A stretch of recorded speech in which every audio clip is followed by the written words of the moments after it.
Mille excuses les amis, je suis allé un petit peu vite en besogne sur une de mes vidéos précédentes en indiquant qu'on était à la 18e journée de championnat donc concernant la première ligue Arkema.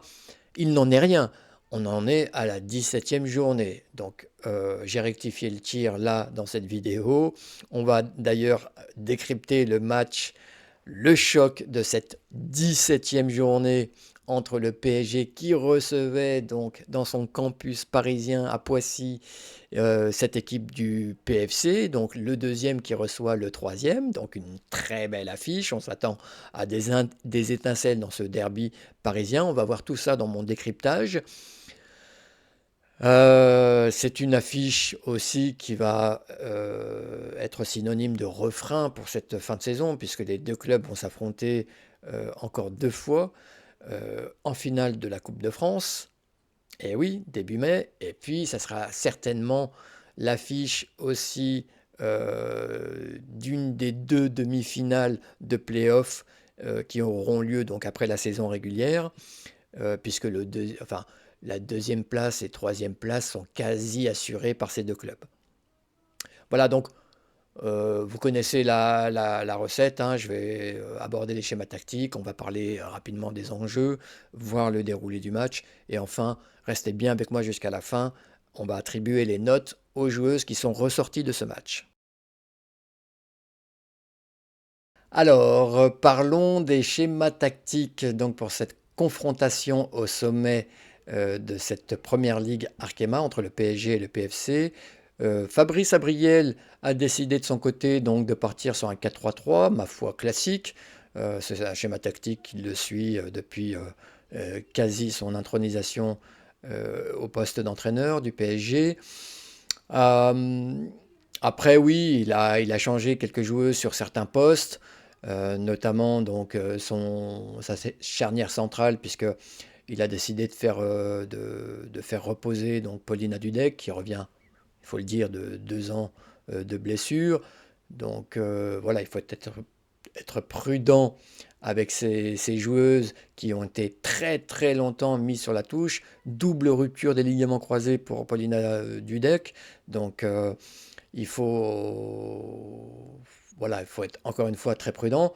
De la même manière que Joe Montemuro reste très prudent avec la reprise, la montée en puissance d'Ada Egerberg.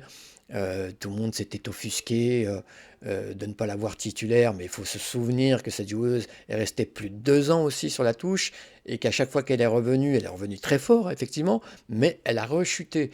Donc ce passif-là rend les entraîneurs plutôt prudents.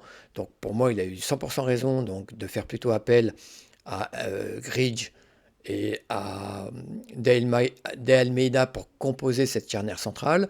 Sur les ailes, sur les postes de latéral, donc à gauche, vous avez donc Tara Elimbi Gilbert, la buteuse, la dernière buteuse du PSG, la buteuse contre le DFCO. Et puis sur le poste de latéral droite, Crystal Soubrier, donc anciennement Crystal Dunn. Hein, vous savez que beaucoup de joueuses américaines changent leur nom une fois qu'elles sont mariées. C'est comme ça, donc un peu comme Lindsay Oran qui devient Lindsay Ips, il faut s'y faire. Bon, moi je l'appellerai Crystal Dawn pour ce décryptage, et petit à petit ça rentrera voilà, dans mon langage quand je la nommerai ou la citerai. Un peu plus haut, donc, au milieu de terrain voilà, de très haut niveau, très bon, avec devant la défense Jackie Groenen, l'internationale hollandaise, accompagné donc par Albert Corbin Albert, l'internationale américaine, et Grace Guillaureau, l'internationale française. Et sur la ligne offensive, donc côté gauche, là on a l'entraîneur a fait appel, excusez-moi, à Merveille Kanjinga, donc je vais l'appeler Merveille, donc à Merveille, donc pour occuper ce poste d'ailière gauche, ailière droite, Sakina Karchaoui, donc ça fait plusieurs matchs, on va dire même depuis le début de l'année civile 2025 qu'il la met donc à ce poste-là. Pour moi, c'est pas une trouvaille, c'est même contre-productif. Alors, je sais que Sakina Karchaoui aime jouer devant, mais je trouve qu'elle est beaucoup plus épanouie au cœur du jeu, dans le milieu de terrain, que là sur ce poste d'ailière droite. Surtout si je me fie à ce que j'ai vu de mes propres yeux quand je me suis déplacé au stade du DFCO à Gaston Gérard pour la voir jouer. Donc c'était il y a 15 jours en arrière où bon, elle provoque, elle aime dribbler, elle sera toujours comme ça, mais j'ai trouvé que son influence, son impact dans le jeu était moindre que ce qu'elle peut donner et apporter en équipe de France, par exemple. Euh, Après, on l'a vu beaucoup dézonner hein, dans ce match contre le DFCO, donc c'est pour vous dire que si elle peut s'échapper un petit peu de cette zone un peu restreinte côté droit, elle le fait volontiers. Et puis donc, je l'ai dit à la pointe, donc Mélanie Lechter qui vient suppléer donc Marie-Antoinette Catoto. Est-ce que là, Fabrice Abriel s'est tiré une balle dans le pied dans ce derby parisien? Bon, on le verra dans le déroulé du match, mais il y a quand même, enfin, c'est quand même plutôt bizarre de se passer des services de Marie-Antoinette Catoto. En face, Sandrine Soubéran, donc, elle est partie sur un 4-2-3-1, donc avec en charnière centrale des joueuses solides qui apportent des garanties à ces postes-là, Davis, l'américaine, et Hould Ossin. Et puis sur les ailes, latérale gauche, vous avez Lou Bogart et latérale droite, Ndongala. Milieu de terrain plutôt fourni, donc avec sur la ligne basse, vous avez Corboz et Korozek. Donc concernant Corboz, soyez pas étonnés si vous avez cru voir la même joueuse jouer vendredi contre Lyon et puis le lendemain jouer contre le PSG. En fait, ce sont deux sœurs jumelles, les sœurs Corboz. Donc vous avez Daphné et puis l'autre, je ne sais plus comment elle s'appelle. En tout cas, ce sont des sœurs jumelles. Vous avez Tinet, donc l'increvable Gaëtan Tinet, donc, qui occupe le poste de numéro 10. Et puis sur les ailes du désir, les ailes du plaisir, comme vous voulez, avec Kessia Bussy et Maëlle Garbino. Donc Kessia Bussy côté gauche et Maëlle Garbino côté droit, même si elles ont pas mal interchangé durant le match. Plutôt remuantes, les deux joueuses techniques. Et à la pointe, donc Lara Matteo, la céréale buteuse pour cette équipe du PFC. Parlons maintenant des enjeux dans ce match. Oui, il y en a, hein, il y en a plusieurs d'enjeux entre ces deux clubs parisiens qui s'affrontent dans un match au sommet entre le deuxième et le troisième, on l'a dit.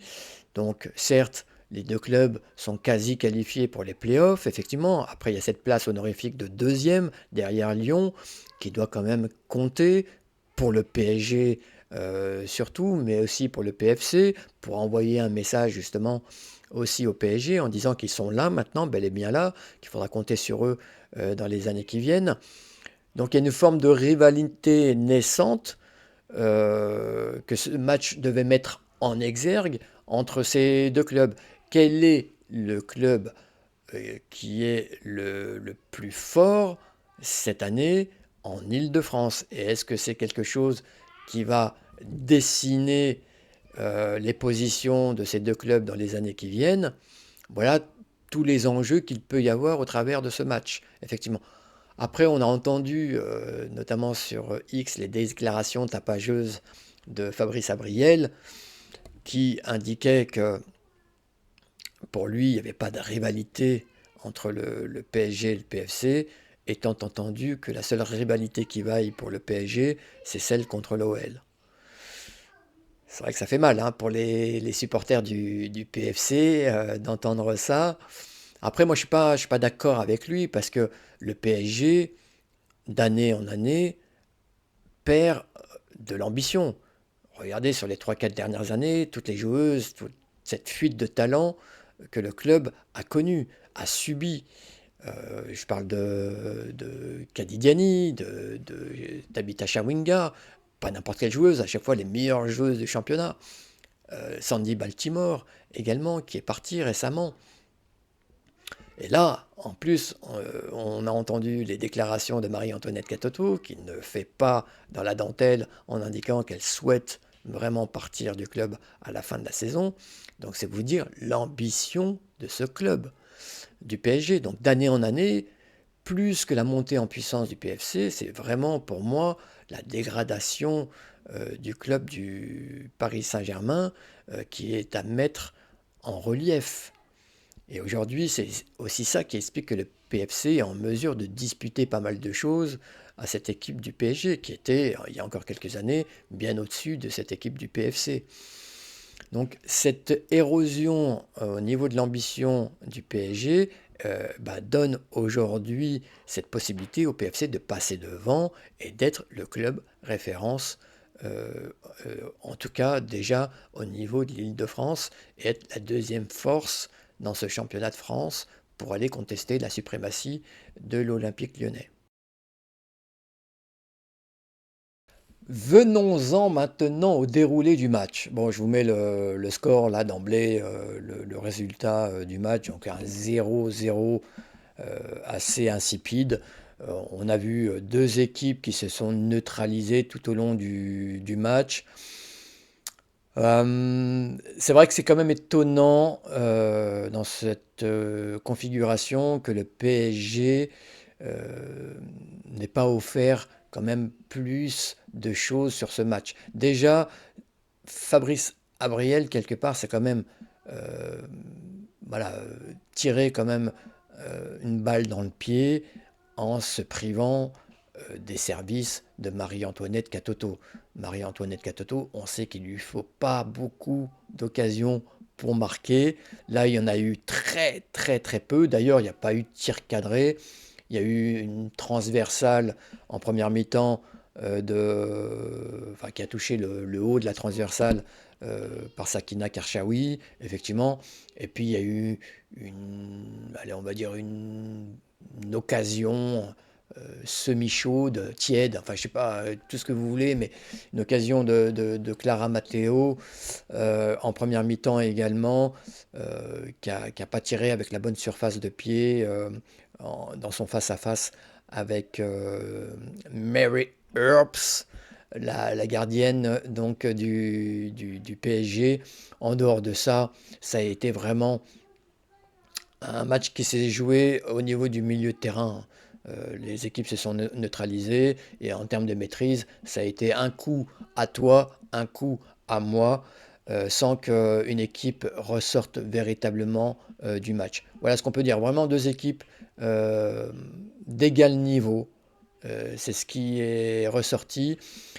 Et finalement, je pense il va falloir s'attendre à ce type de match pour surtout qu'il y aura des enjeux, alors là, énormes, puisque ce seront des matchs coup près, que ce soit pour les demi-finales de play-off, où forcément, il y a de grandes chances pour que le PSG rencontre le PFC, puisque la deuxième, troisième place va se jouer entre ces deux équipes, et en finale de Coupe de France.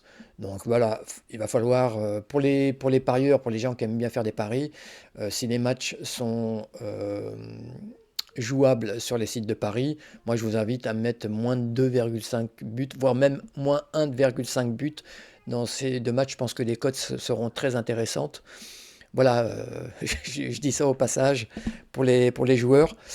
Mais c'est vrai que c'est- pour moi, le PSG et le PFC, c'est blanc bonnet et bonnet blanc.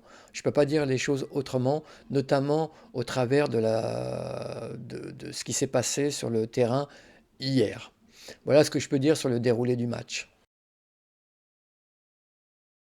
Bon, si tu es resté jusque-là, c'est que tu aimes le foot féminin, donc je t'invite simplement à t'abonner, hein. Tu ne rateras rien ainsi de toute l'actualité du foot féminin. Et puis pour les autres, ceux qui sont abonnés, merci chaudement. Et n'hésitez pas à mettre des commentaires, mettre des pouces. Soyez participatifs pour qu'on puisse améliorer tous ensemble cette chaîne et donner de la force au foot féminin qui en a grandement besoin. On va venir donc aux notes de ce match. Je vais commencer par le PFC, l'équipe qui se déplaçait, l'équipe visiteuse.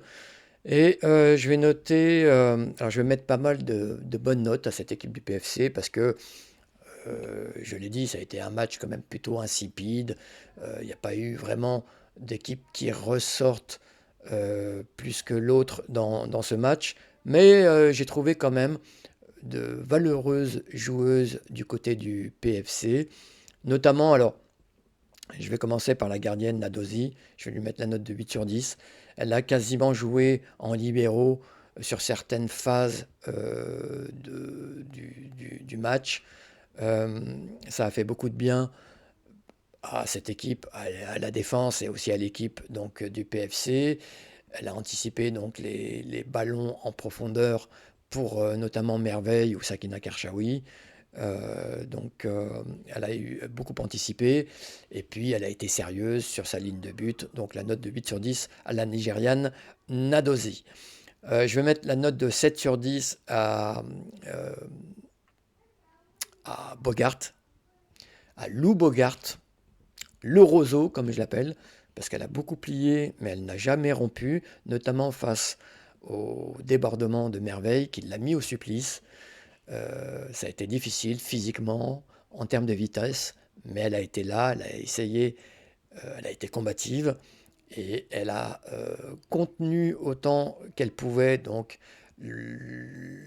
la, la force de Merveille sur le terrain de son côté, donc côté droit parisien. Je vais mettre la note de 8 à la charnière centrale Davis Ould Houssine, que j'ai trouvé très très costaud, qui a vraiment éteint, si je puis dire, Mélanie Lechter, qui n'a pas existé dans ce match. Et puis même après Katoto, et même toutes les velléités offensives du PSG ont été éteintes par ces deux joueuses. Donc un gros match de ces deux joueuses. Et puis je vais le mettre la note de 7 sur 10 à Ndongala, qui est beaucoup monté sur son aile, qui a beaucoup apporté aussi, qui a été très active. Je vais mettre, excusez-moi, la note de 8 à Gaëtan Tinet. On l'a vu sur quelques actions, son coup de patte, sa vision du jeu, qui n'a pas bougé hein, euh, depuis ses débuts dans le foot féminin. Donc ça fait plaisir de voir Gaëtan Tinet toujours en forme, qui apporte donc sa pierre à l'édifice du club. On sait son amour du club, on sait sa dévotion pour le club sur le terrain auprès de ses coéquipières. Donc la note de 8 sur 10 pour Gaëtan. Je vais mettre la note de 7 sur 10 à Bussy et Garbino qui ont bougé. Alors j'ai failli mettre la note de 6 à Garbino parce que je l'ai trouvée moins intéressante, excusez-moi, que son pendant donc à droite Kessia Bussy. Et puis la note de 7 sur 10 à Matteo aussi, qui s'est pas mal remué, qui a été intéressante, même si elle n'a pas été décisive, notamment lors d'un face-à-face avec Marie Herbst, donc la gardienne parisienne, où là je pense qu'elle aurait dû utiliser notre surface de pied, et notamment son pied gauche, pour crucifier donc la gardienne et permettre à son équipe d'avoir l'avantage au score.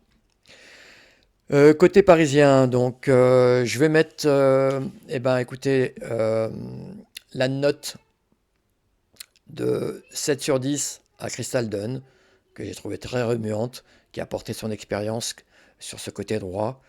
Ça n'a pas été facile pour elle. On voit qu'elle a perdu quand même en vitesse.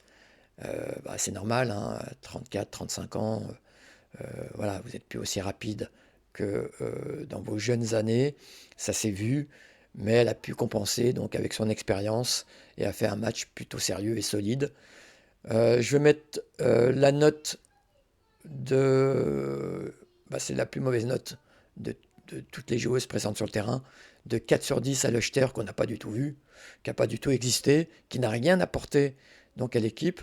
Donc je me pose la question pourquoi Fabrice Abriel s'est passé, encore une fois, des services de Marie-Antoinette Katoto, qui n'a fait rentrer qu'un quart d'heure dans ce match. Et puis je vais mettre la note de 7 sur 10 à Kanjinga, qui a quand même beaucoup bougé, qui a beaucoup essayé, qui n'a pas tout réussi, qui a beaucoup tenté. Voilà, elle a fait ce qu'elle a pu. C'est sa première ou deuxième titularisation depuis qu'elle est venue au club. Donc il faut quand même encore attendre pour savoir ce qu'elle vaut véritablement. Mais je l'ai trouvée quand même plutôt intéressante, donc je lui mets la note de 7 sur 10 dans ce match. Voilà les amis, je vais vous remercier, je vous souhaite une très bonne continuation. Va va voum!